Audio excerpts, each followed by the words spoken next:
23 अगस्त को 30 किलोमीटर की हाइट से वो लैंडर नीचे उतरने का प्रयास करेगा। तो और उसकी जो वेलोसिटी होगी 30 किलोमीटर की हाइट पे, वो लगभग 1.68 किलोमीटर पर सेकंड, जो काफी गति मानी जाती है, स्पीड मानी जाती है, उससे वो नीचे की ओर प्रयाण करेगा। और जैसा कि आपको पता है, चंद्र का जो गुरुत्वाकर्षण है वो उसको नीचे की ओर खींचेगा।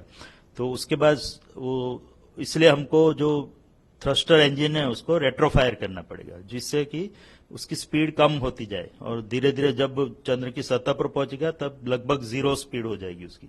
तो उसके लिए हमको इंजन थ्रस्टर फायर करेंगे। तो ऐसे 4 थ्रस्टर इंजन हमने लगाए हुए हैं लैंडर मॉड्यूल में। तो पहले 30 किलोमीटर से वो 7.5 किलोमीटर पे आएगा, वहां से 6.8 किलोमीटर पे आएगा।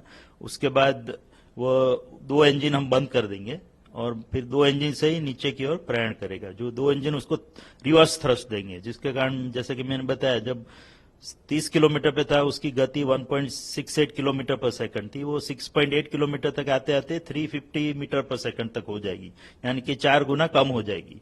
उसी तरह वो 6.8 किलोमीटर से फिर 800 मीटर तक आएगा और तब लगभग उसकी स्पीड जो है वो 0 मीटर पर सेकंड जैसी हो जाएगी। और उसके बाद सीधे 150 मीटर तक नीचे प्रयाण करेगा, जिसको वर्टिकल डिसेंट बोलते हैं।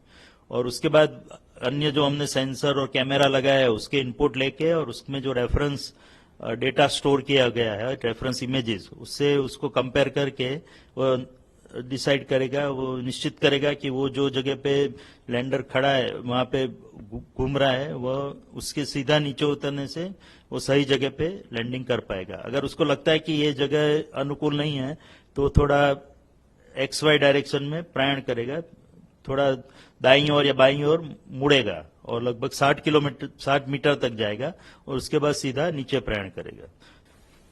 ये पूरा जो मैंने प्रक्रिया बताई, 30 किलोमीटर से नीचे उतरने पहले 7.5, 6.8, फिर 800 मीटर, 800 मीटर से 150 मीटर, फिर 150 मीटर से 30 मीटर और 10 मीटर, और फिर नीचे की ओर प्रयाण करके चंद्र की सतह पर उतरना। तो ये पूरा उसमें उसकी स्पीड रिड्यूस करते करते जो समय निकलेगा वो लगभग 17 मिनट और 21 सेकंड तक होगा, जो मिनिमम टाइम है। और जो मैक्सिमम टाइम है, जैसे कि मैंने बताया, थोड़ा खिसक के उतरना पड़ेगा तो 17 मिनट और 32 सेकंड लगेंगे।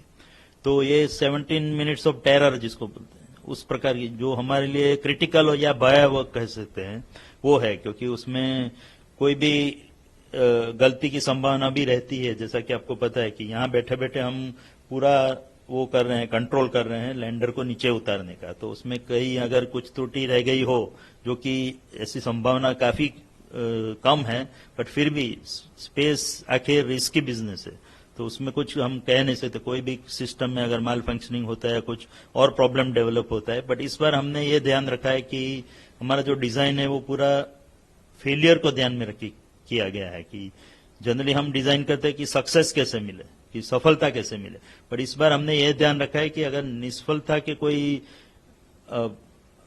संभावना रहती है तो उसको कैसे ओवरकम किया जाए, उसको कैसे पार करके हम फिर भी सफल हो पाए। इसी कड़ी क्षणों में भी हम प्रशिक्षण से पार उतरे, तो उसकी संभावना को देखते हुए डिजाइन किया गया है।